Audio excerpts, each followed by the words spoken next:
Despite missing the win in the first two events, Franznik has stormed through the last three races and snatched up a hat trick of victories. In fact, he has yet to qualify outside of the front row on the grid, such is his speed. His rivals will really need to fight back tonight if they hope to have a realistic shot at the crown at Daytona. Let's see if they can as we get ready to watch the PCA Sim Racing Series 9 Sport Class live here on Podium Esports. Hi, I'm Joe Peak, and with me in the booth tonight is DJ Clark. Cameron Auberdon is on social media, and Ryan Bauer is producing while using cameras provided by Dougie Beard. So we arrive for Event 6 at the Red Bull Ring. This is the penultimate event in Series 9, and it takes us on a swooping ride through the Austrian countryside. But this place is known for its heavy braking zones, offering up great chances to overtake, so watch for action in the corners.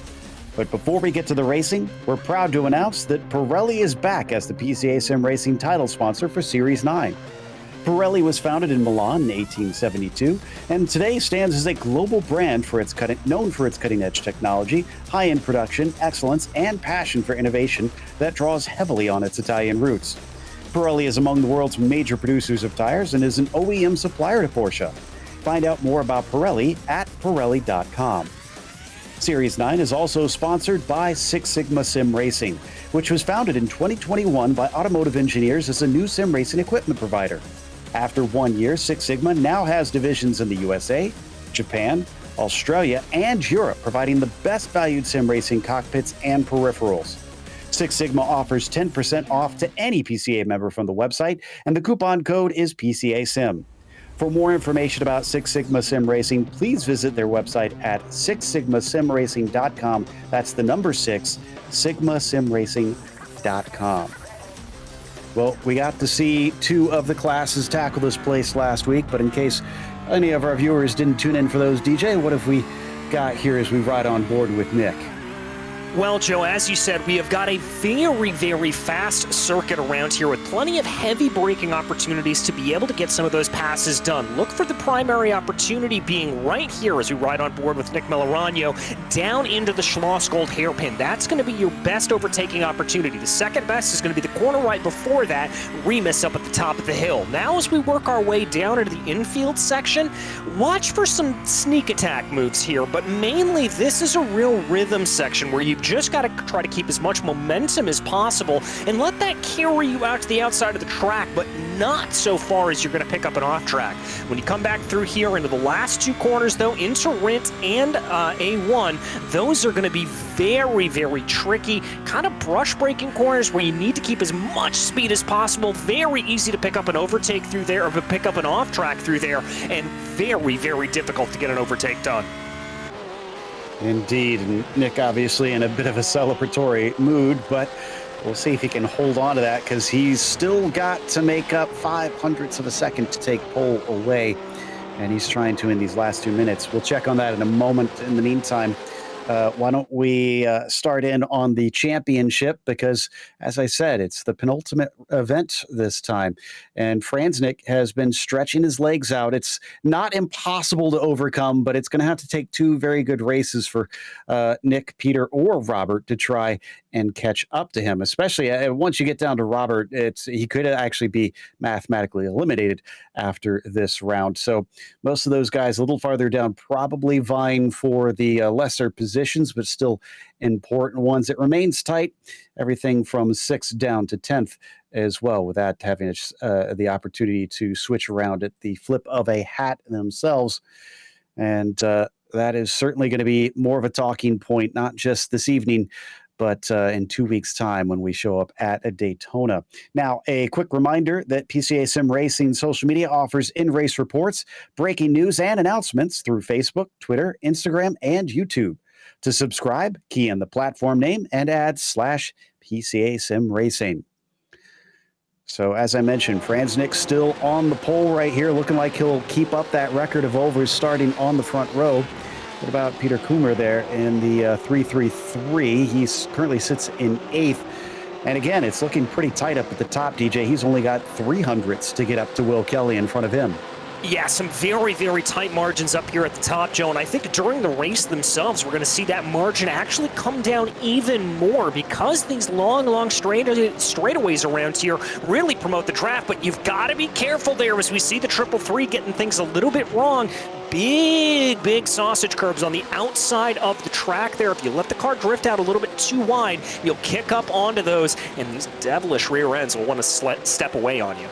Yeah, we've seen a few drivers wind up hitting them in the previous 2 races so far and get a little bit caught out, as well as touching the gravel sometimes there at a Schlossgold can cause some problems, as that was Peter Sigourney in 3rd that was just really pushing the edge.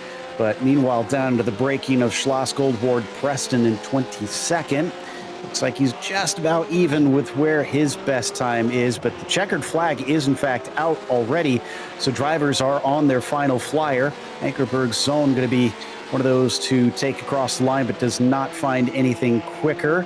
I see Adam Holland and Chris Pippen also coming across here in just a moment. Let's see if either of them have managed to improve. Not so for Holland, and it doesn't look like Pippen did either, unfortunately. Let's keep an eye here on Nick Melorano, see if he's able to improve on his time. It does look like he's able to. He's going to bring that time down to a 1:30.250, but crucially, James Franznik actually able to put in an even faster lap time before we check to him. He's still going to have about a 1/10.5 advantage over the rest of the field. Just cannot seem to be caught. Ward Preston manages to jump up 1 spot to 21st, and that is it. Christopher Costas there in 27th is our last driver across the line in this qualifying session. So it's another front row start and another pole for James Franznik, with Nick Melorano starting in 2nd, Peter Sigourney with a great Q in 3rd. Jason Finch has been finding some speed in the few rounds that he showed up. This is only the 3rd event that he has been to in Series 9, and yet he's starting on row 2.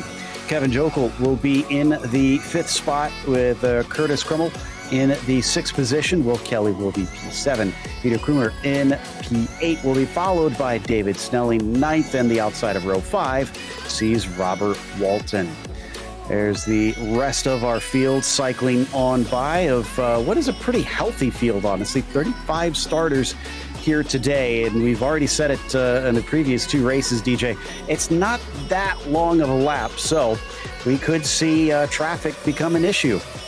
Yeah, I certainly think it could. Thankfully, though, this is a pretty wide circuit for the most part, so plenty of area for the slower cars, the lapped cars, to get out of the way if they so choose. So that should help things a little bit here, as this is a Grade 1 for FIA circuit.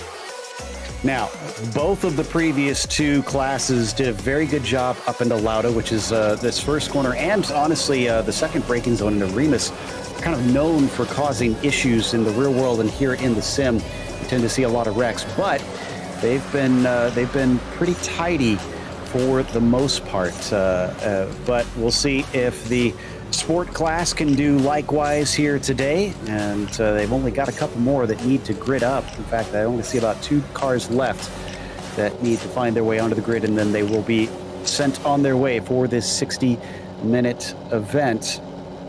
And you can see there Franznik in his bright pink number 39, hard to miss it, as I think, oh no, we're still waiting on Chris Pippen. Thought we had everybody out there. So Pippen's going to be the last amongst them. He does have about 50 seconds, as they're given 2 minutes to put themselves onto the grid. So he does have time, if he so chooses, to still try and prepare himself, although with this being a fixed setup, obviously not a whole lot to do except get mentally ready, and now he is out and ready to go. So the engines will start to rev for the penultimate event as the lights come up. And the green flag is out. Melorano looks like he's decent off the line, but Franznik is better.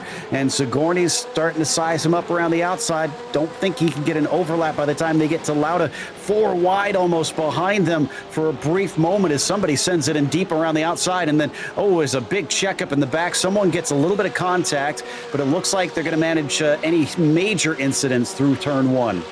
Yeah, Joe, I think that was just a little bit of side-by-side contact and a little bit of drivers giving each other plenty of space. I can tell you Kevin Jokel was that driver that you saw sending it up around the outside coming into one. That was precipitated by the fact that Jokel had a very, very rough start, lost a couple of positions, and the only way to get him back was going around the outside. Sigourney managed to go around the outside as well into second place, and Melorano's been trying to get that one back as they still vie for that P2 down in the Schlossgold. There you can see them losing distance to Franznik early on, and Jason Finch is also seeing if he could get his first podium in Series 9 with Will Kelly just kind of hovering in the background. Four-car fight right now for the middle step of the podium. Yeah, looks here at the moment like Melorano backed out a little bit, going down into Rauch. Probably the good idea there on the opening laps. You don't want to be too aggressive through that infield section, but that little squabble that you saw going from Remus up to Schlossgold, that has given Franznik all the time in the world to run away. Sure, he'd appreciate that greatly. He's already got 3 straight wins, and another nice calm race will just add to his tally, even though it didn't start off so hot for him. But Sigourney looks like he's now starting to get his legs underneath him and has pulled away from Melorano as well. Nick, who started on the front row, doesn't seem to like the car in these early stages as Finch gets right underneath that rear wing.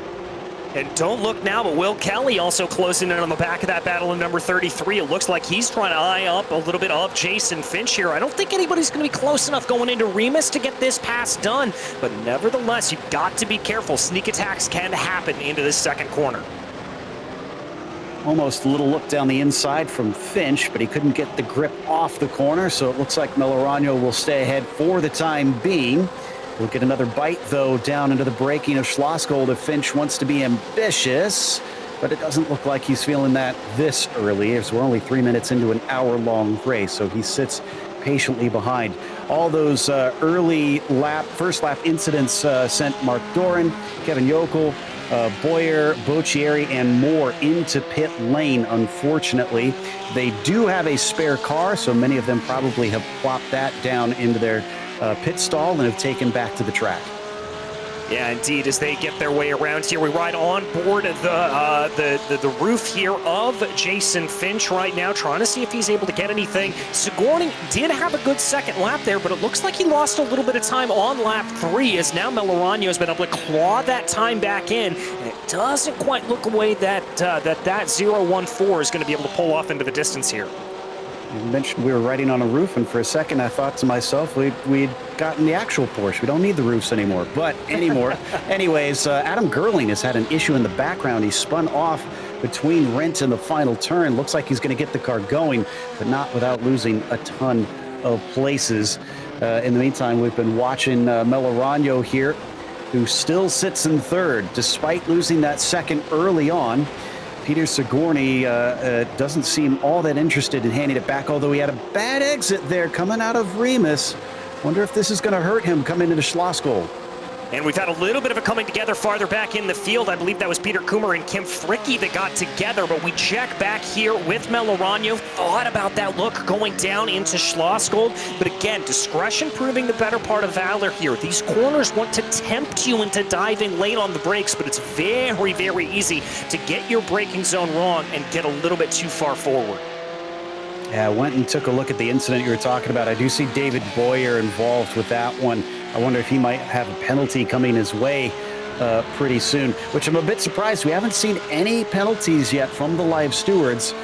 So we could be in for, well, the drivers will be in for some disappointment here in a second, most likely, as it's not been the cleanest of starts for a few people. In the meantime, coming down into Rent, that's Boyer under attack from Robert Walton. Walton gets to the inside, and he's going to bring along Avijit Barua.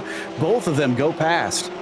That was absolutely brilliant there by Avijit, and there you can see the 333 of Peter Kummer coming up there and getting that position as well. So some great jobs there for all of them to be able to get that, and particularly there for Avijit, just recognizing where that opportunity lay and diving down on it. And apologies, Boyer apparently is a lap down, so hence why he's trying to let them go and not become involved in more of this. If he was a lap down already when he had that contact, though, with Peter, he's going to be even bigger trouble, I got to imagine, because He came in deep on that corner, unfortunately, came from behind and hit the car ahead. So as we continue to watch them plunge down the hill, Boccieri versus Walton. This is once again not for position. Walton just trying to put some distance between himself and his rivals, and he's going to successfully do that, putting Carl in between him and his hard chargers from behind. Yeah, and that's a good play there by him to just try to build a little bit of that gap. Just buy yourself some breathing room here at this point. Boccieri trying to do what he can here to maybe just gain back a little bit of a lap, gain back a little bit of time. Not necessarily obligated to get out of the way here at this point. We there saw from over the rear wing of the Pegasus machine. And he carries on down into Rindt. Very swift corner as we check in on P11 now. Peter Kummer, who is chasing down Avijit Barua and Carl Boccieri as well. Robert Walton just ahead of them, ahead of that lapped car. And as they break into Lauda, Carl has no interest in pulling out of the way of them. He's not obligated to, mind you. As long as he is not actively trying to block them, he's fine exactly where he is. It's up to them to try and go by. And I think Curtis Crummell, in the meantime, is trying to go by Will Kelly. This is for the 5th position. Before, it was Kelly on the attack on Jason Finch, but he's having to play rear guard now. Yeah, he certainly is. The one thing that's going to be helping out Will Kelly here, though, is that draft he's picking up from Jason Finch in front of him. He'll be able to get a good tow, be able to pull himself along here a little bit, and probably keep himself out of the attacks of Curtis, especially if Curtis has a little bit of a bad run like he just did going down through Schlossgold. Oof, man, sticking right with it. Melorano, who we hop on board with once again, still chasing Peter Sigourney. If Nick really is faster than Peter, though, and has the pace to maybe try and challenge Franz Nick, these are going to be critical laps, because the longer he stays behind this 014, the harder it's going to be for him to chase down the leader. I mean, look at that gap as it stands right now, Joe. It's already up to 4.3, 4.4 seconds at this point. Franz Nick is just running away at the front of this field, and I think the only thing that's going to pull him back into the reach of the likes of Sigourney and Melorano is maybe a little bit of a bad run with some lap traffic later on in this race. We've already seen a number of drivers get in trouble, so I wouldn't be too shocked if he does come upon some traffic, especially once we maybe get around halfway. A few more cars have come into pit lane. I see Boyer coming in. Not sure if that's related to damage or if he was given a black flag, because I haven't seen one quite yet. Meanwhile, checking in with Joseph Evers here in 21st. He thinks about something on Patrick Gill, then backs out of it by the time they get the braking of Lauda. Yeah, but that's a good run off of Lauda there for him. I think he may be able to get a little bit of a run here. Let's see if he wants to try to make this move into Remus up ahead of them a little bit of side-by-side. I think that's with some lap traffic that they're trying to work their way around, as we've got some more side-by-side here for P2. Did he finally get the spot? Oh, he tries to cut back, but there's just no room down at the apex, so Sigourney will hold on to it for the time being. But Melorano clearly not content to just sit and wait. He's going to maybe try something again a little bit later, now that he's gotten a taste of what's possible out there. We've also had our first couple of black flags, first 4 black flags actually, from the stewards. Ankerberg Zona got one, Joseph Evers, Adam Gerling, and David Boyer. So Boyer's visit to pit lane was not due to a black flag. He's going to have to come in another time. Meanwhile, riding on board with Patrick Gill here, just behind De Silva. Ooh, big look down the inside. De Silva defends before they get to the braking of Rindt, and that's going to keep Patrick back in 20th. Yeah, not able to get that move there, and look how much time he lost, Joe, by looking down to the inside, getting off of that preferred driving line. That is not what you want to see have happen, although it does look like we've got a little bit of a battle up ahead of them between Pippin and Arnie Clausen. Indeed. And coming up through Lauda, is there a good enough exit? Well, we might actually want to go to Melorano. He's no longer on the attack. He's having to go to the fence, as Finch was almost up alongside, but braked very, very early and has given up what advantage he had. So I thought for sure maybe we'd see a swap around for P3, but not this time. Yeah, I thought we were going to see that there, Joe, but it looked like Melorano got his elbows out there a little bit, almost made contact a little bit more side by side here, farther back down in the field, diving on in, the number 30, able to hold that ahead right now. That's Christopher Costas ahead of Steve Komatz and able to keep that gap at about 2/10 going down into the infield. Containing P13, so Steve settles back in behind him in that number 210 as they plunge downhill into vert through the rest of the infield portion. We've got 10 minutes into this race, so it's still very, very early. Someone was given a warning for connection issues, and I think it may have been Antonio da Silva. I'll double check on that information before we can confirm that. We're going to look at Will Kelly's perspective in the meantime. Tell you what, though, all of this battling from second on back really has not gone away. Everybody's been glued together since the very beginning. Yeah, they certainly have, Joe. Second, third, fourth, fifth, and sixth, running within a stone's throw of each other there. And Sigourney, I think, getting a little bit of wheel spin potentially off of Remus. That's going to set up a drag race here down into Schlossgold. Yeah, Nick is looking down to the inside. Sigourney does not defend. He's going to leave the door open. And despite two cars having an attempt, neither able to pass. That was Kelly on Finch as well, just taking a poke down to the inside of Schlossgold. We ride with Curtis Crummell in the meantime in the 41, sitting in sixth position. All he needs is for someone to make a mistake in here, and he'll be able to snatch up a spot.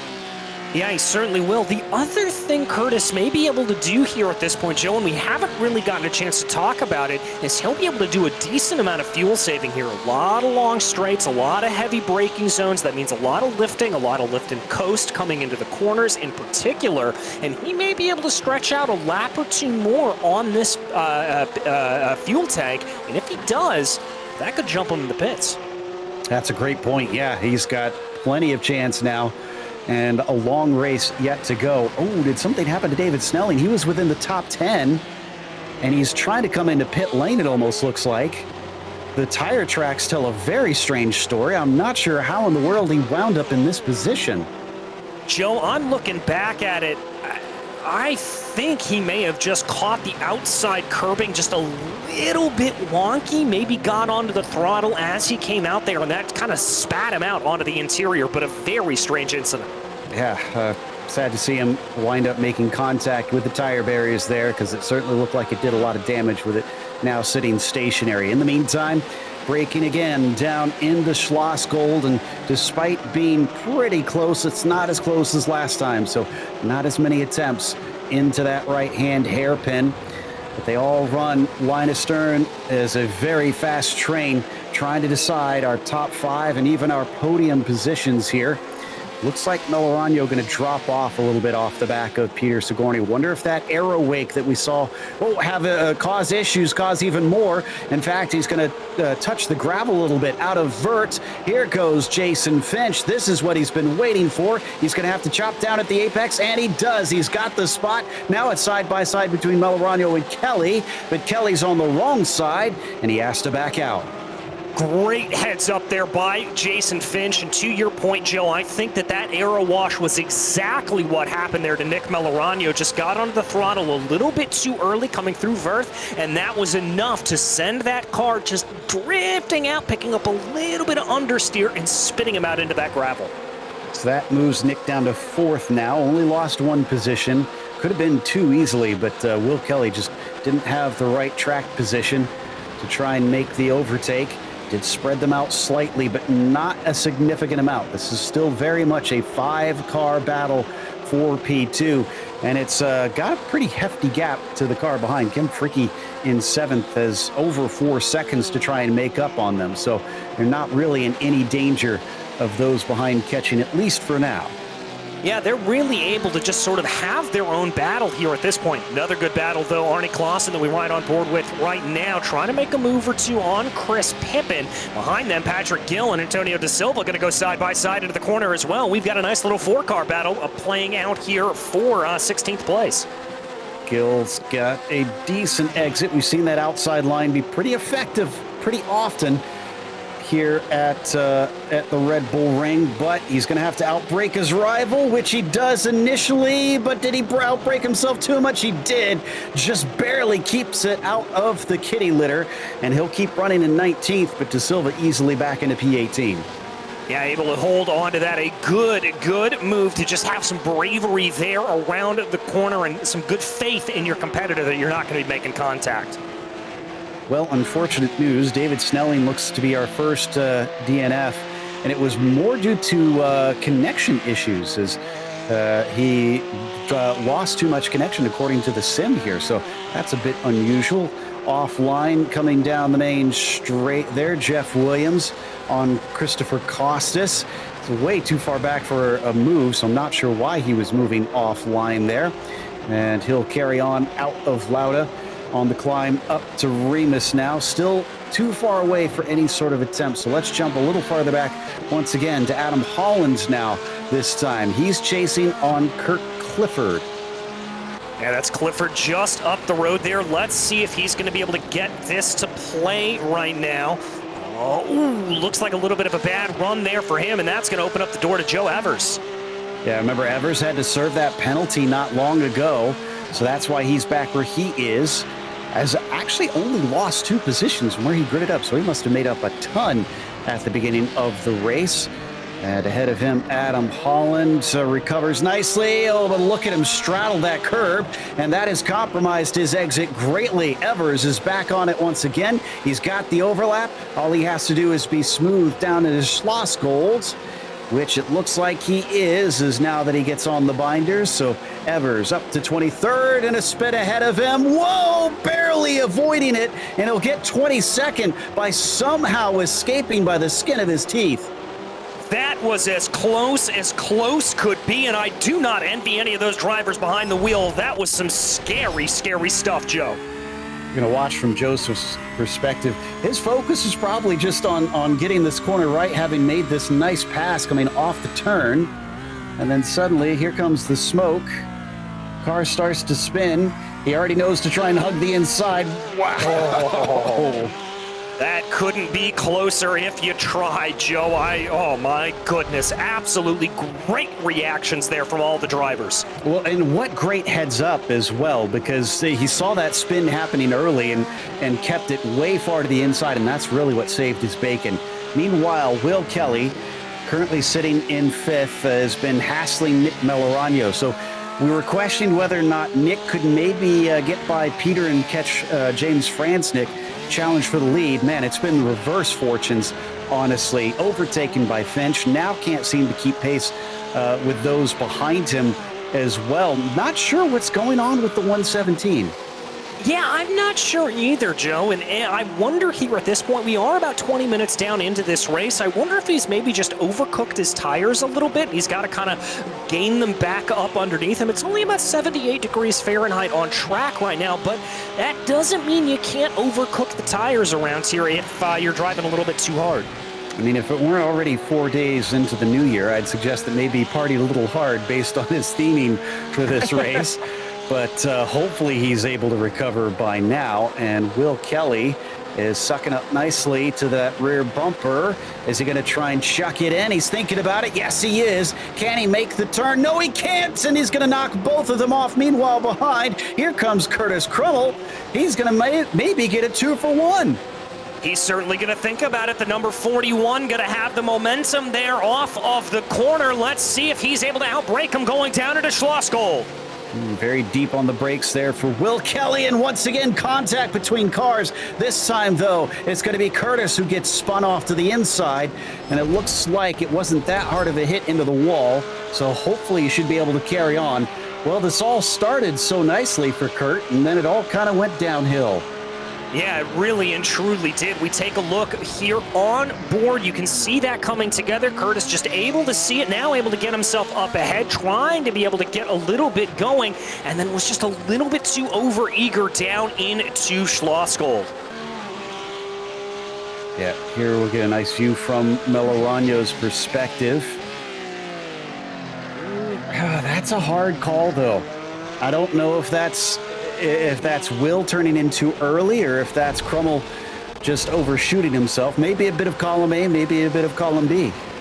Yeah, I kind of have to agree with you there, Joe. I would call that a pretty textbook racing incident where there's just a little bit of blame to be put on either side. But we will have to see what the stewards end up deciding to do. Meanwhile, we've got a nice little battle starting to shape itself out here, as this is Nick Melorano trying to make a move on Will Kelly.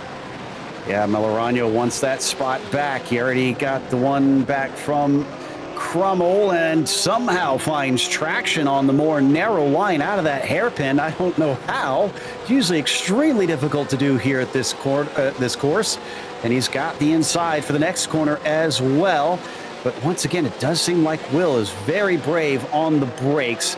This time, though, there isn't enough grip around the outside. And that looks like that goes back to Nick in P4.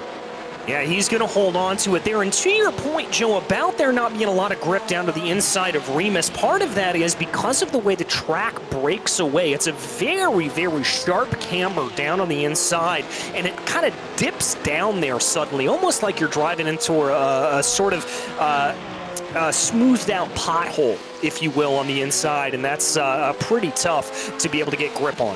As you can see on the screen, that's Jason Finch ahead of Sigourney. And now, I believe we've got the replay of the pass here, so I haven't seen exactly how this happened. Jason Finch seems to really like this track.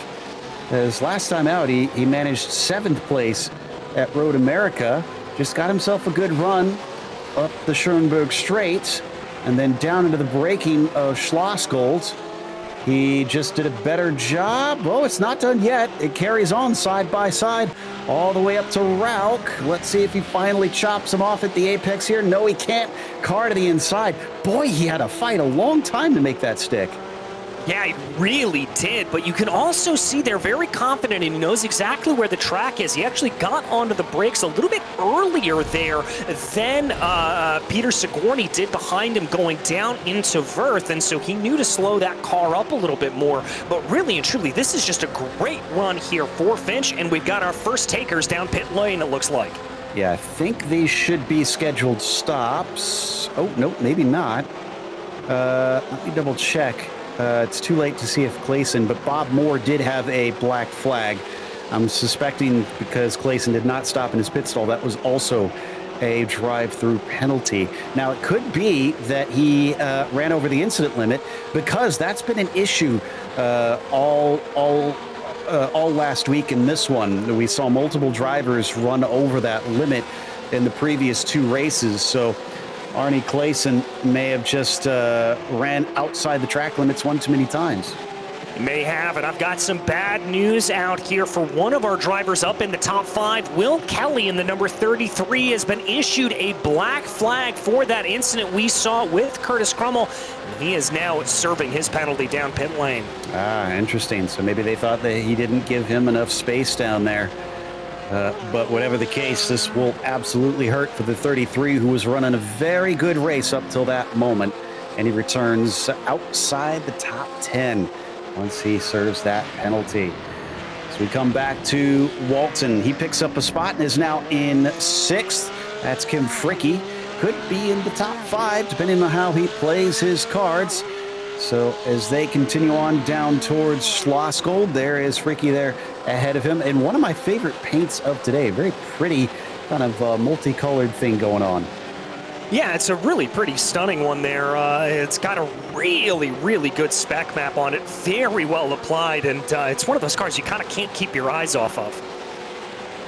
Yep, well, let's hope he can keep it in a little better conditions than some of the other drivers that we've seen so far today, who've definitely made a few contacts and ruined some paint jobs. Chris Pippin, who comes out of Remus side by side with Antonio De Silva for 15th. Looks like he's not going to be able to keep that overlap down into the braking of Schlossgold. And that was actually De Silva making the pass on him into that corner. So nicely done by Antonio. Meanwhile, another move here. This looks to be Craig Smith being overtaken by Joseph Evers, who, remember, made that had to serve that penalty very early. Yeah, he had to come in very, very early, and it does look like here that we may finally have our first takers down into pit lane for a scheduled pit stop. Jeff Rosenthal coming into the pits, as well as Will Kelly. Kelly has already served his black flag, so I believe this is scheduled service for the both of them. Yes, Rosenthal is stationary in the box. No, Kelly's going through again. Huh. I wonder if he also went over the incident limit. Wow. It has been a rough day for Will Kelly in that number 33. He's now down to 13th, and he still has to make a pit stop on top of things. Yeah, he does. Rosenthal, however, I can confirm Rosenthal did come to rest in the box, a 22.4 second stop. That is our first official pit stop of the day. Now, I'm getting info that Kelly was at 9 incidents, so the only other thing I could think is that maybe he sped in pit lane or something. Whatever the case, I mean, he was only given 1 black flag, so if he got another one, it had to be something within the sim that he has done.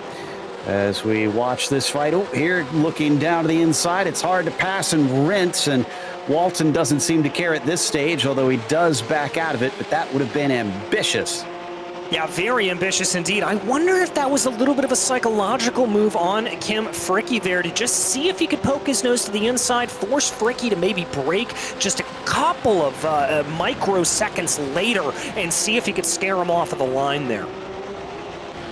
So the only driver I'm seeing so far that looks like they've made an actual official fuel stop is Jeff Rosenthal in 22nd, stationary for 22 seconds in his pit stall. Everybody else, I think, wasn't stationary long enough. Meanwhile, watching from the onboard there of Patrick Gill versus Craig Smith, we said it's hard into Rents, and also for Patrick Gill, does not care what history says. He's going to make the move around the outside. That'll put him into 17th.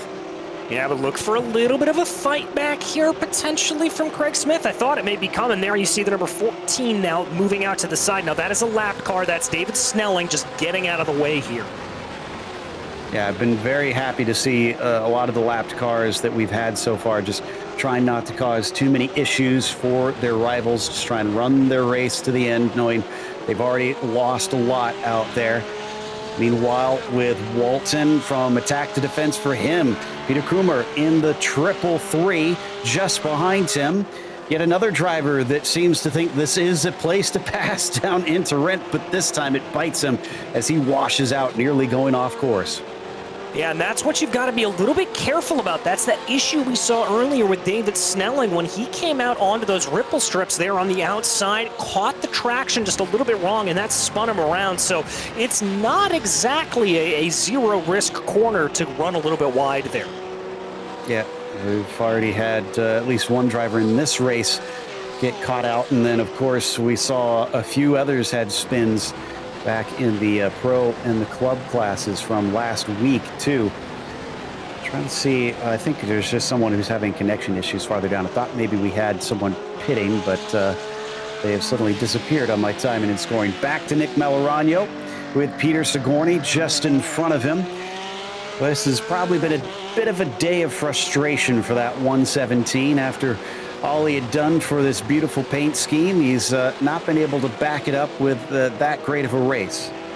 No, he hasn't, but he's still got about half of the race left to go here. Plenty of time to kind of get himself a little bit reset. He may look to take an earlier pit stop to just try to get a little bit of a mental reset when you come to rest in the box. But let's see here. The other thing he's going to have to play with is Kevin Schultz in 33rd, right up ahead of him. There you could see him flash by on your screen in that sort of teal number 42 machine.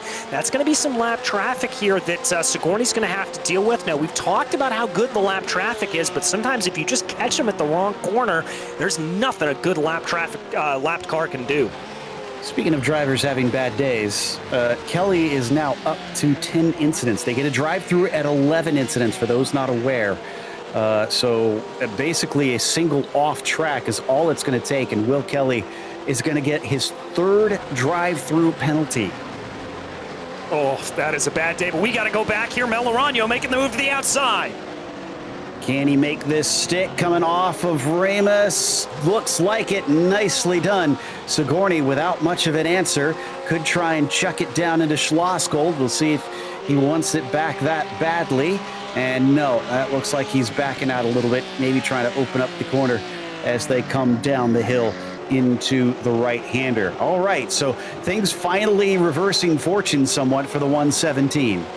Yeah, he's going to be in better position here now. He's going to have not only Kevin Schultz to deal with up ahead of him, but Kirk Clifford as well, and he's going to have to try to dispatch with them relatively quickly because he doesn't want to completely lose touch with Jason Finch, who's only about 2.5 seconds up the road from him. Got a feeling that Nick wants to go a little bit faster now, and, well, are you struggling to consistently go faster? Do you know how to find another 10th off of your lap time? Join our very own physicist, Nikki Chan, to learn all about driving technique, car setup, telemetry analysis, and more via YouTube videos on lasttenth.com. Nikki is also available for one-on-one coaching and custom setup sessions. Contact him on Discord for a trial session now so you can squeeze the last tenth off your lap time. Last tenth, better car, better driver. So we have hit the halfway mark of this race now. Franz Nick still leads and healthily at 9.5 seconds over what might be the surprise of tonight's event, Jason Finch in second place. And Melorano currently is in third, but has been in and out of that position a couple times now. Yeah, he has, although crucially he has cleared the lap traffic of Schultz and Clifford here at this point, but the gap is now opened up to Finch to about the tune of 4 seconds right now. So there are going to be, I think, a little bit of a charge here for the 117. Let's see what he's got, as he's really got to put the bit between his teeth. So going by that lap traffic once again, Kirk Clifford just trying to stay out of the way, but can't make the car invisible, of course, and has had his own troubles there. Try and keep from hassling other drivers. Robert Walton almost always seems to be battling somebody when we hop on board with this yellow number 2. For now, it is Kim Fricke just in front. Both still need to take their pit stops. They have maybe about 15 more minutes before that pit window closes. Well, speaking of that pit window, it does look like James Legault is coming down into pit lane here at this point, so he's going to be another taker. Adam Gerling also coming down in on the last lap, so some drivers a little farther back down in the field taking their pit stops here early. We do have our highest placed driver, though, Curtis Crummell, coming on into the pits now. So Curtis takes his service. Remember, he had a little bit of a spin, some contact with the wall. Not heavy. I do see some slight damage. Let's see if he takes a spare car. Yep, he did. I saw it pop back in there, Joe. Yep. Well, no, he did not. I'm checking, and it is not showing on, unless it's only going to update after he leaves his pit stall here. Let me double check. Oh, he did. Okay, it did. Yes, excuse me. Needs to happen after he leaves his pit stall. So yes, you're right. He did take his spare car, and he will emerge in what looks like 13th position. Yeah, okay, I'm glad that registered there, because I was going to check my eyes after that, because I was pretty sure I saw that car pop back into place. Good little battle going on here, one that we've kind of had our eye on off and on here at this point. That's the 242 of Arne Klaassen holding off Craig Smith and Jeff Rosenthal. Yep, nice little mid-pack battle. Arne in the number 19, or excuse me, the number 242 in P19, rather, having to play defense with Smith and Rosenthal. But Rosenthal, remember, pitted 5 laps ago. Should be done with his pit stop and ready to go to the end. Let's see if he can maybe make some passes here, because he's going to have to try and make up for that. Make up for pitting early by making some overtakes. Also, looks like Kim Fricke is now in. Yes, Fricke coming on into pit lane here at this point, opting to bail out of that battle that we were seeing up for the places in the top 10. So Fricke clearly thinking that he's going to need to come in here, going to get service done and be on his way relatively quickly. Now, how close was Crummell in this fight? Because Crummel's just taken his stop, and he's coming around the final corner. Fricke just emerging from pit lane now. Oh, and somebody spun off the course. That was Finch. That was Jason Finch, who was handily in second place. Oh, no. It was going to be so... No. Big Big contact there. Oh my goodness, that's the 28 of Finch that is spun around. I'm not sure who else he collected there, but lots of cars prone across the track. That was Legault, and I'm guessing based on this that nobody was around. It's just the curb. Got bit by those huge sausage curbs, and poor James Legault had to take a tow from that one. So the 27, unfortunately, kind of an innocent victim on that one. Yeah, just caught out there as we give a rare glimpse up to our leader, James Franznik, who continues to absolutely dominate this race, just being in prime position, being able to work his way through traffic quite well. The Suncoast, Florida region driver, I'll get that one out eventually, doing a great job here tonight. Robert Walton just pitted in. In regards to Fricky and Crummell, Fricky did emerge ahead of the 66, or ahead of the 41 rather, and is almost inside the top 10 once again, even after his pit stop. So it's looking pretty good for him. Ooh, Robert Walton. Well, no, I just mentioned that he had pitted. He's coming back out, but I think Robert has some damage on the car. No, his car is clean. He's back out and rolling, and he's going to emerge in 10th, just ahead of Fricky. All right, so a good place there for Walton. That'll be very happy to him, able to jump Fricky in the pit stop sequence. Now let's see what that yellow number 2 is able to do now that he's got a little bit of clean air in front of him. Not that big of a surprise, but Jason Finch was given a black flag for an unsafe re-entry with that contact that he had out of Ramus. And actually, where is he now? Lost track of where he wound up. Oh, looks like he has a meatball flag on top of it, so he must have had to take a tow and has been in there for a minute and a half now waiting for those repairs to take effect. He is stuck waiting in pit lane here as we keep our eyes on this battle, trying to see if Curtis Crummell's going to be able to take a little bit of a run here as they go. Fricky looking a little bit offline coming out through Rauch. I'm not sure if that was just a little bit of a bad run there or what happened, but very, very cautious, it has to be said, for Fricky, not getting up anywhere near the rumble strips there coming out of the exit of Verth. I wonder if he's just nursing the tires here a little bit at this point. Could be. He was off the apex again and rent just now. Ooh, and now it's Curtis Crummell's turn to be off the apex through the final turn. So maybe just drivers having trouble with that aero wake that we've mentioned. 22 minutes left to go. Scant few laps left for the drivers to take their scheduled stops. Costas, the latest, to go up on the jacks, take some tires during his fuel, which they are now allowed to do if you haven't seen recently. iRacing has updated the rules for these cars. Oh, somebody off course there. I'm trying to figure out who that was. Is that Patrick Gill?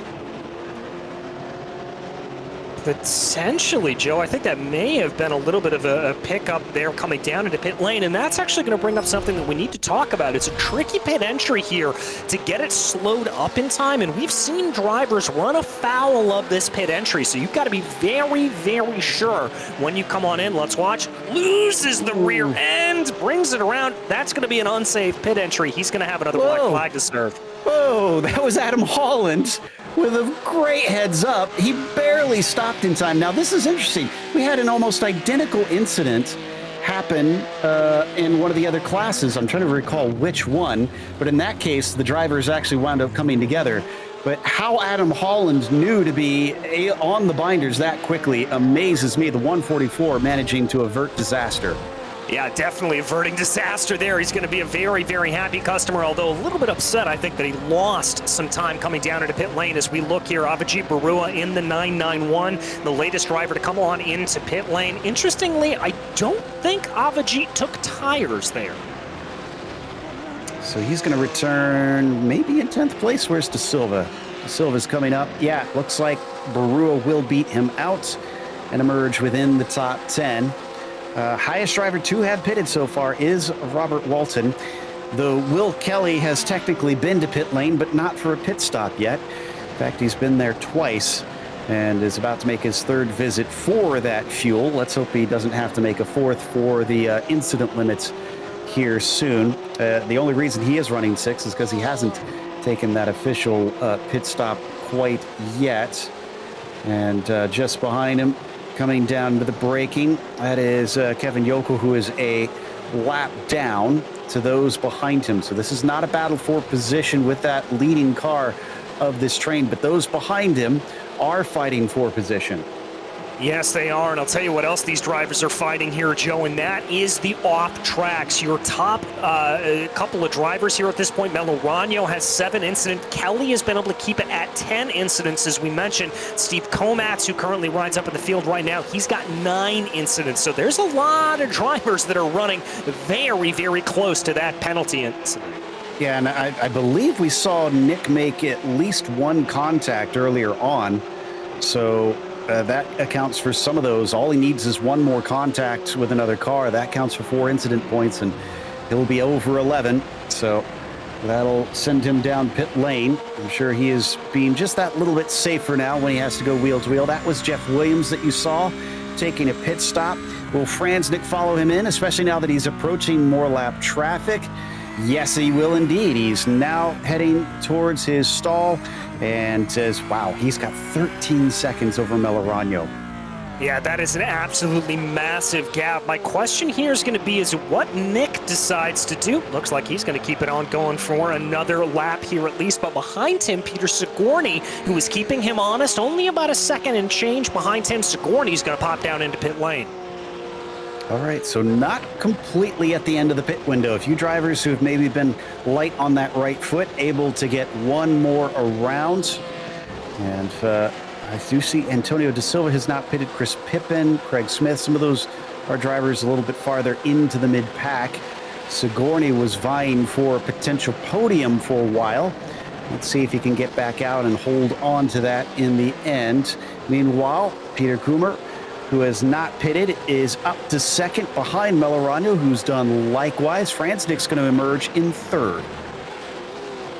Yeah, he's going to find himself in 3rd in relatively clean air here at this point. He does have a little bit of lap traffic in front of him in the form of Bob Moore, but Bob should be getting out of the way when James catches him.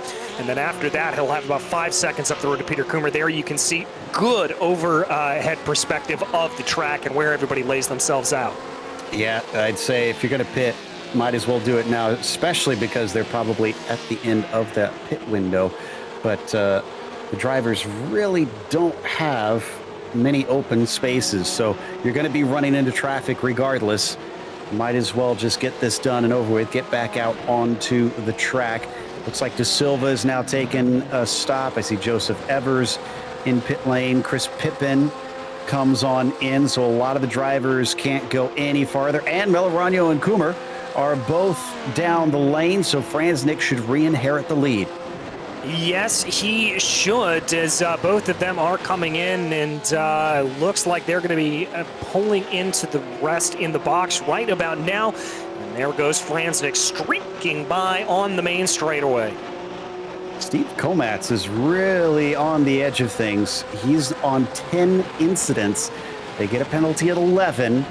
So the 210 car is looking like he's going to have to kind of tippy-toe around here as the Rocky Mountain region driver is right now leading the other one that we've talked about being on 10 for some time, Will Kelly, but he's got about 5 seconds on him, so he's not under immediate threat. This looks like our drivers have come back out. Melorano returns to the track, and Peter Kummer does likewise, but Peter's now out of the podium, and Sigourney runs in 3rd ahead of him.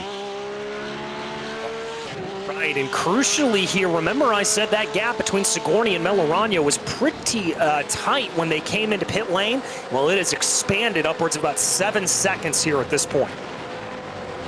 A little battle coming up into Ramus. This is Yokel on the inside of Fricchio. A little bit of contact between himself and Crummell, who is fighting for position with Frickie, but that cost him a lot of time, and Kim just skitters away.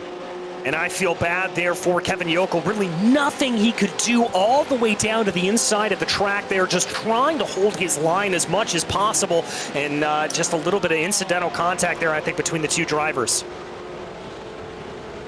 All right, Craig Smith amongst the last. Saurav Sengupta, I think, is the final car that needs to take a pit in. I know he's having a rough day, and now he's in, so that's everyone. I also see Ward Preston with a black flag out there. I wonder if he went over the incident limits, because I don't see anything from the stewards recently. And he's currently down in 26, so not looking so hot for the 012. In the meantime, looking behind here at Jeff Williams in 11th place. He's trying to chase on Will Kelly. Yeah, trying to close down here a little bit at this point. Kelly, I've got to say, very lucky to be holding on to 10th place here at this point. That just shows the speed that Will Kelly has. But Williams only about 1.1 seconds behind, so the battle not yet done. Yeah, I wouldn't have expected a top 10 from Will Kelly with 2 penalties to serve, 2 drive-through penalties already. But is sticking with it. You got to have that never say die attitude, that's for sure. And I can confirm that Preston has a drive-through penalty for too many incidents. He's now serving that himself and trying to get back out there and carry on. But Jeff Williams here can see Will Kelly just in front of him. The question is, and we did ask other drivers this during some of the post-race shows last week, if they could tell when anybody else was close on their incident limits, because that's not information that you get, DJ, but some of them said they were reading the body language of the cars. Yeah, you can normally tell when a driver's not pushing nearly as hard and when they're being very cognizant of picking up those off tracks. You can particularly tell on the exit of Worth there down through the infield section. We've talked about that a little bit more. Let's keep the cameras here and follow these drivers, follow the 33 around here, Will Kelly, through that area. I guarantee you that car is going to be over to the left on the circuit. He's not going to push as far onto the rumble strips and dare picking up that 1X. Let's see, right here on the exit of the corner, picks up a little bit there on the inside, but you see how he's still got those 2 left side tires over onto the black stuff? He doesn't want to run the risk there. Yeah, he's leaving margin, that's for sure. He's got 6 seconds up to Comats, but like I said, probably more worried about behind, with Jeff Williams kind of hovering in his mirrors. 13 minutes left to go. Still a number of laps, but it is coming down to the dying stages.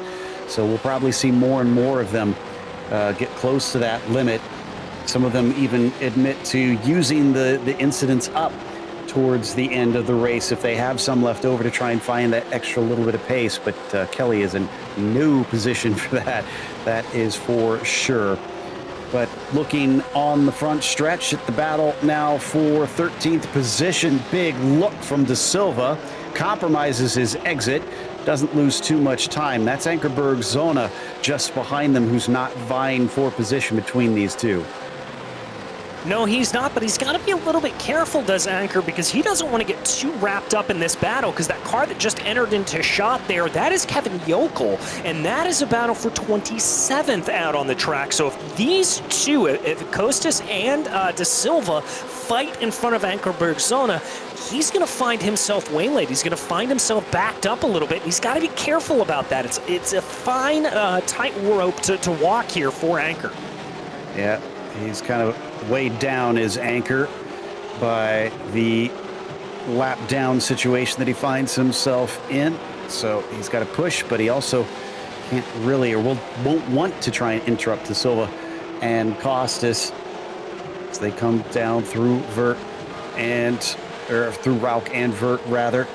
In these final 11 minutes, looking through the field, boy, I mentioned about it not being that long of a lap. This is definitely the most cars that we've had lapped of the races that have been held so far of these classes. Only 15 still remain on the same lap as James Franznik. Yeah, Joe, and I think it's a double testament here. Number one, it is down to the shortness of the lap here around the Red Bull Ring, and I think the other part of it is just the outright pace of James Franznik. He is setting this race on fire.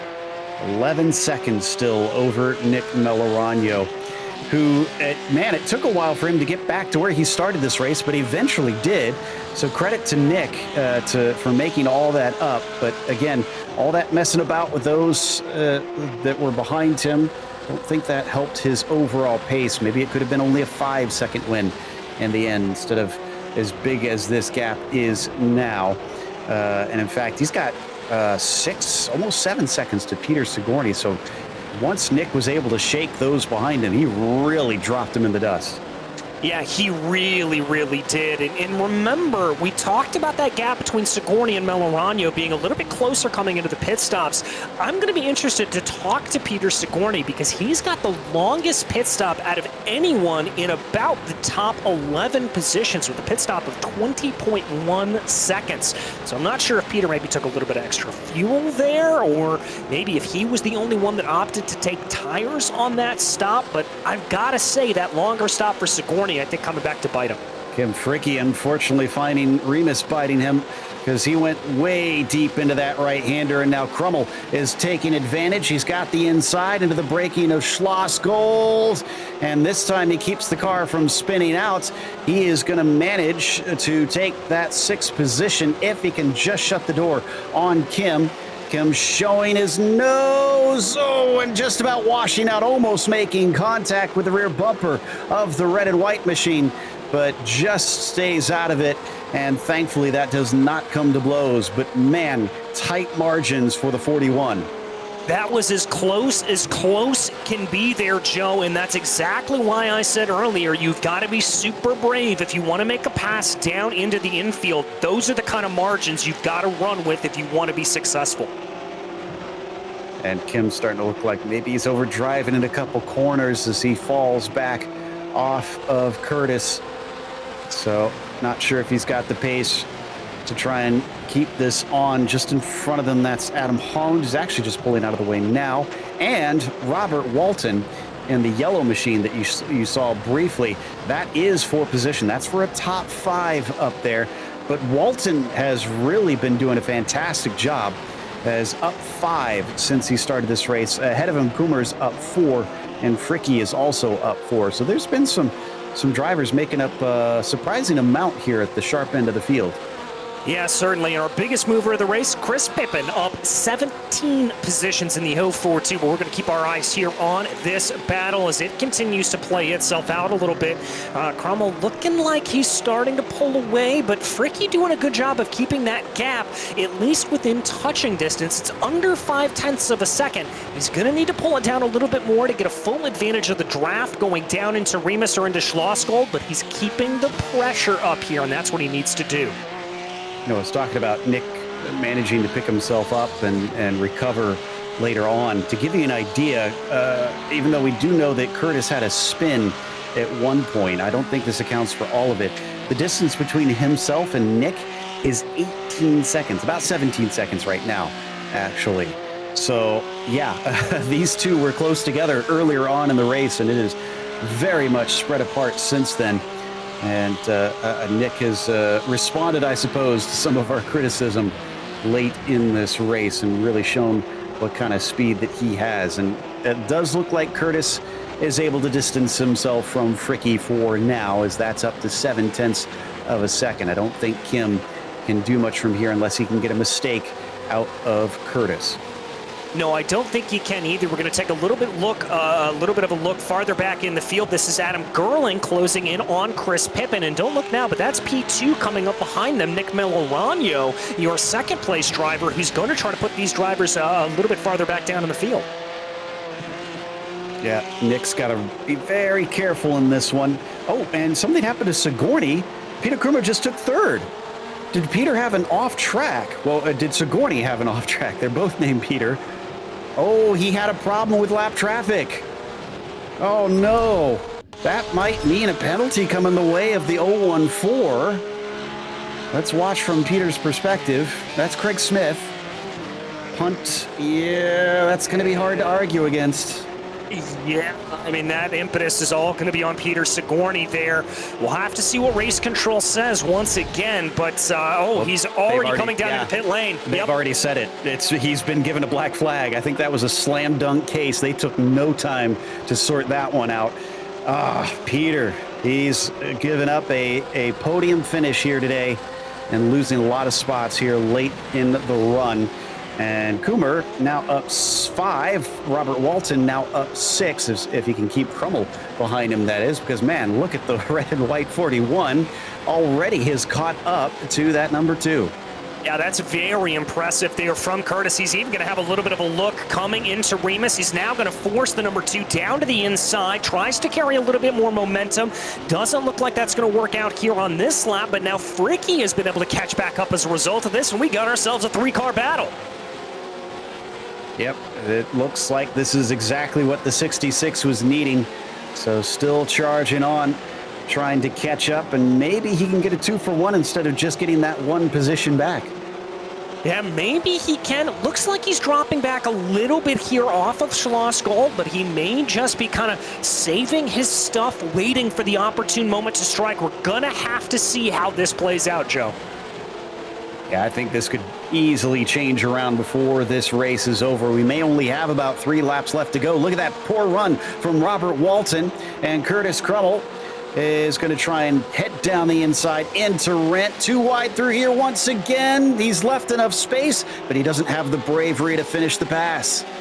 No, didn't commit to it fully, but he now knows, does Robert Walton, that Curtis is not messing around, and here he comes down the front straightaway here. I don't think he's going to be close enough to have a move into Niki Lauda, and indeed he's going to have to run a little bit wider into the corner, setting himself up for a good run into Remus. You know, I always wonder about the drivers that say they use up the incidents towards the end of the race, because I feel like that makes you so vulnerable, and this is the reason why. I found out that Craig Smith was put over the incident limit by that contact with Sigourney. So as, whoa, side by side up into Remus, you could also have contacts from things like this. And once again, straddling that exit curb, Crummell just could not get the throttle down. Walton will hold on to 4th. Crummell back down to P5, but it is starting to get intense. It's starting to get very, very intense, and as you saw there, coming up through Niki Lauda and through Remus, he is pushing that car to the utmost, taking a big clobber of the sausage curbs on both the first and second corner. This is a tough run here for the 41. He is putting his elbows out. Down through Vert once again. We've already seen 1 attack, and this is where he was strong before on Robert Walton, but it looks like this time it's Curtis who dipped his tires into the gravel. And let's see, I think, no, I don't think we'll get white flag next time by. I think James Franznick might get 1 extra one. This is starting to look pretty good for Crummell once again. Well, it was, and then he had a poor exit off the final turn. Really needs to work on getting that grip off the corners so he can get these exits and attack into the next turn.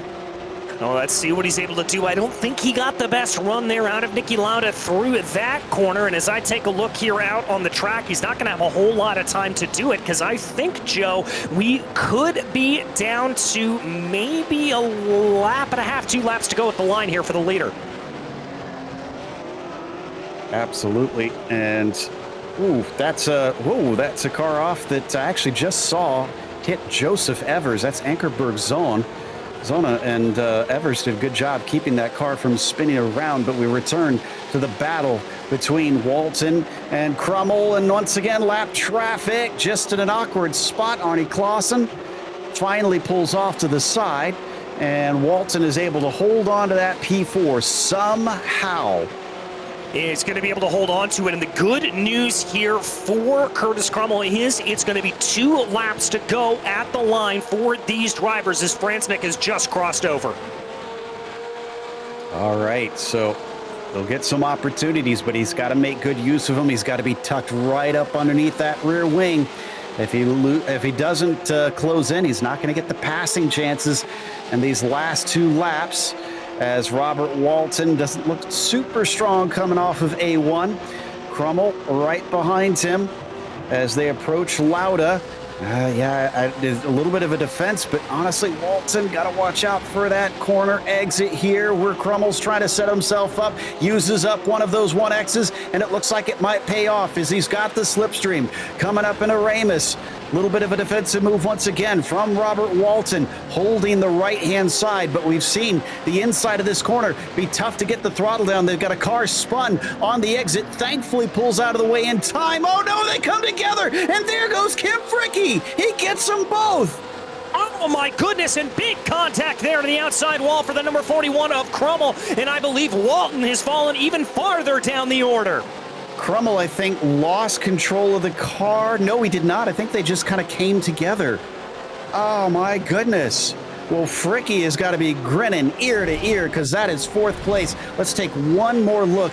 I think maybe the inside car tracked out just a little bit. Yeah, I think you're right about that, Joe. I think the number 2, Walton, may have just moved to the outside there a little bit, and that may have been in response to that spun car we saw in front of him. It could have just scared him off the line a little bit. Yeah, they also may have had just a little bit of netcode from that angle when we watched it, so maybe they shouldn't have been marked as having contact, but whatever the case, it is what it is, and they both fall down the order. In fact, Crummel is now only in the top 5. Oh, he's in pit lane.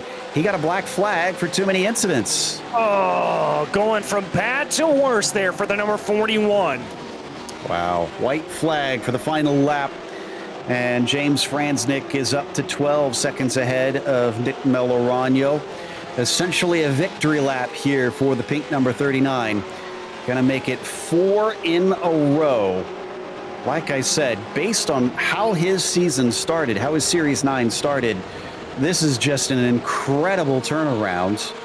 Almost Verstappen-esque in the way that he just responded and has stomped on everybody, just putting in incredible performance after incredible performance.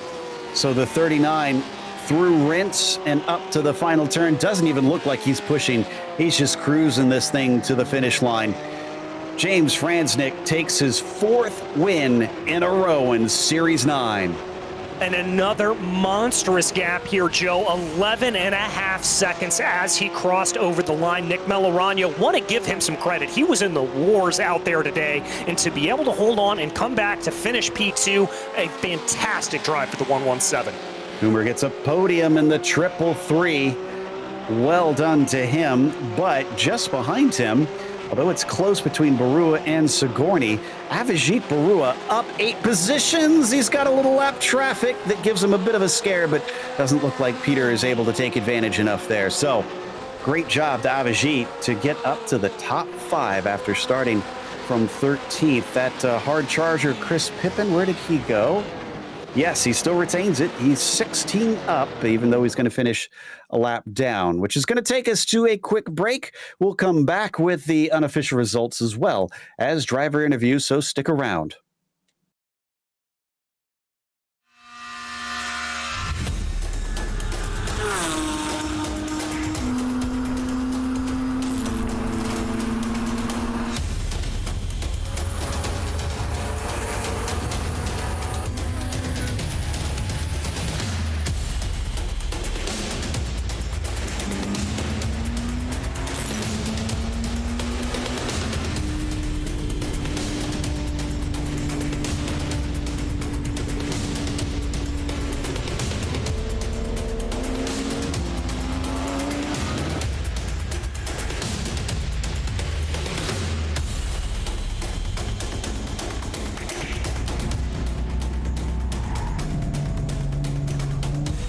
Brake a little earlier if that's going to be the case. He's actually got a nose ahead as they come down into the braking zone. He's going to do it the hard way.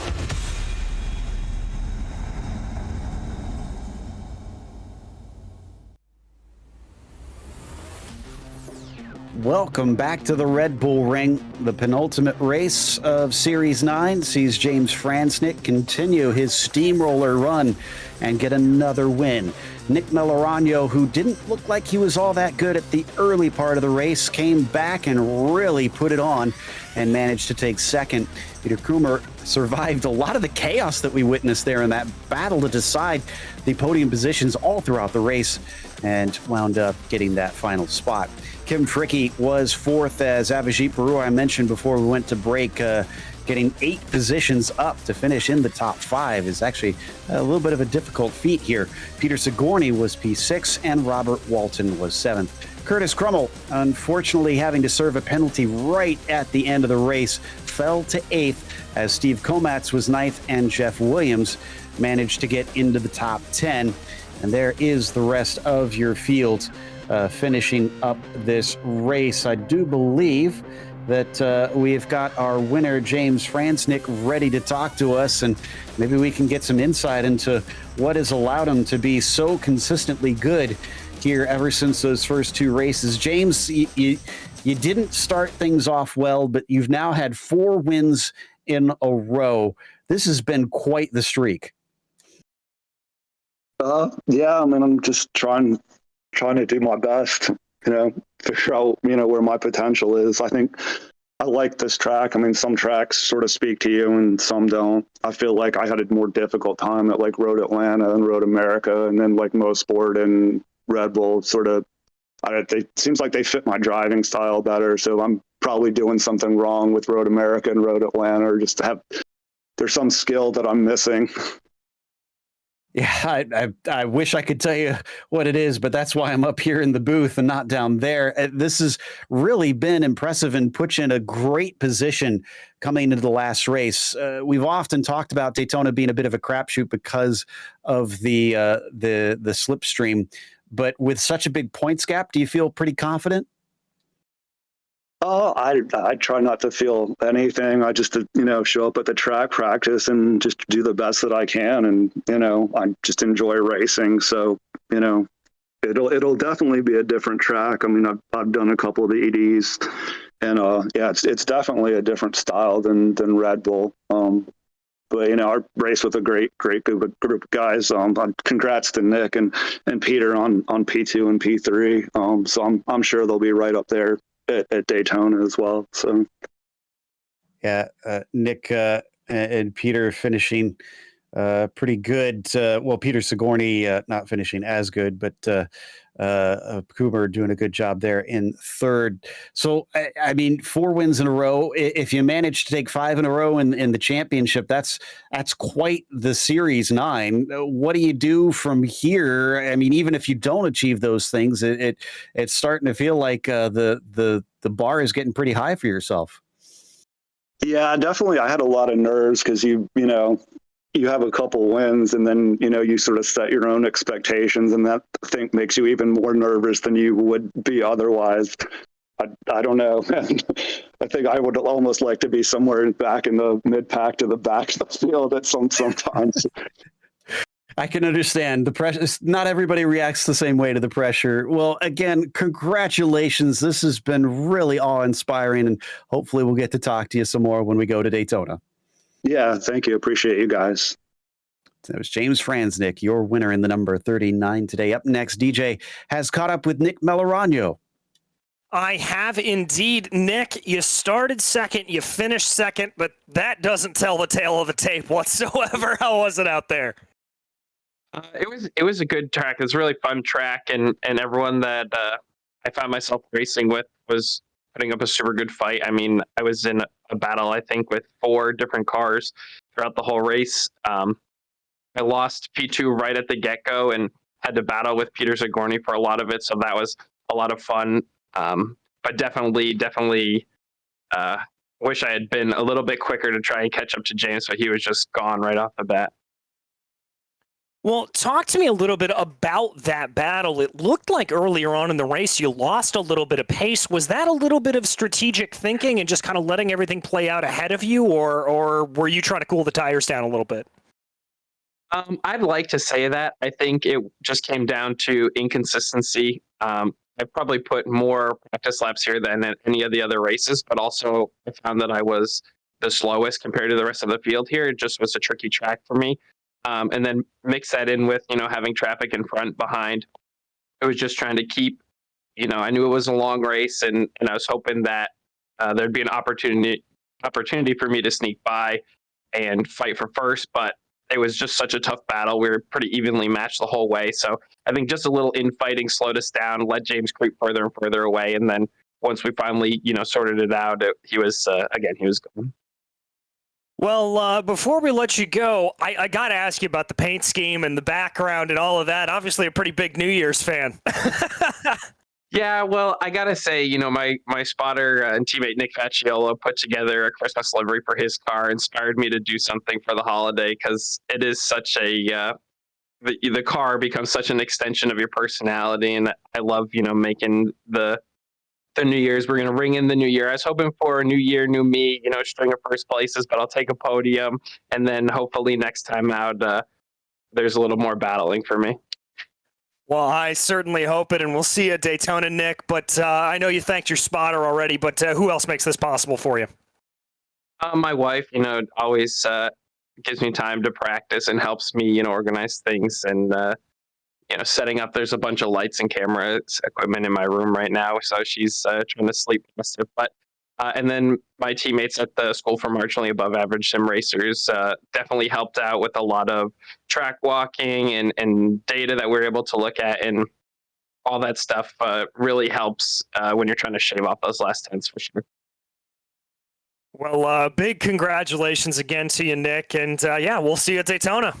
See you there. All right, that was Nick Melorano, your second place finisher. And now, Joe, I believe you've caught up with P3. Indeed, and Peter's podium is made even more impressive by the fact that, well, you got spun around very early in the race by a lapped car. What did you do to reset yourself mentally? Because that's quite the fight back. Oh yeah, that shattered my confidence a little bit. But I got to thank my spotter, Scott Kessel, who basically calmed me down and said, you got a long race ahead of you. And that you did. And not only that, it wasn't just you kind of plodding your way through without anything happening. You had a lot of fights throughout. I mean, how did you manage to make up that many positions? Well, I know I got lucky. I must have got lucky in the pits, through the pits quickly, because there was a couple of folks that were battling right ahead of me. And they pitted first, and then I pitted a lap later, and I came out just ahead of them. And I was like, well, that's the way to pass people without any sort of issues. Yeah, that certainly was a great help. So, I mean, what do you do from here when we head off to Daytona in 2 weeks' time? Do you think another podium is possible? I know James has kind of been locking down the lead, but that track allows you to maybe ride the coattails of faster drivers sometimes. Yeah. Well, I'm hopeful. I like Daytona. I've only been doing this it's about a year now, so I'm really happy I've finally made it to the podium. I'd like to thank my team, the School for Marginally Above Average Sim Racers, who've really helped me get to this place. Learned a lot, learned my racecraft and my speed from them. So really, they've been very, very helpful, and we've been doing a lot of training for Daytona coming up in a couple of weeks. Oh, well, best of luck on that. And also, well, have fun, enjoy celebrating. We'll see if Champagne can buff out the scratches on a Porsche. Thank you so much. That was Peter Krumer, who finished third here today, which is going to wrap us up. But we do want to remind you to join us tomorrow night at 9:25 p.m. Eastern for the challenge class. We'd also like to thank the PCA Sim Racing title sponsors for Series 9, which of course includes Pirelli and Six Sigma Sim Racing, as well as a huge thank you to LastTenth.com. Better car, better driver. A big thanks to the steering committee at PCA Sim Racing, and a huge thank you to our team tonight, DJ, Ryan, Cameron, and Dougie. Also, none of this is possible without those behind the scenes at Podium Esports, Ryan Bauer, Gary Sexton, and John Theodore. Thank you so much for watching tonight's broadcast of PCA Sim Racing. I'm Joe Peak. I'll see you on the track.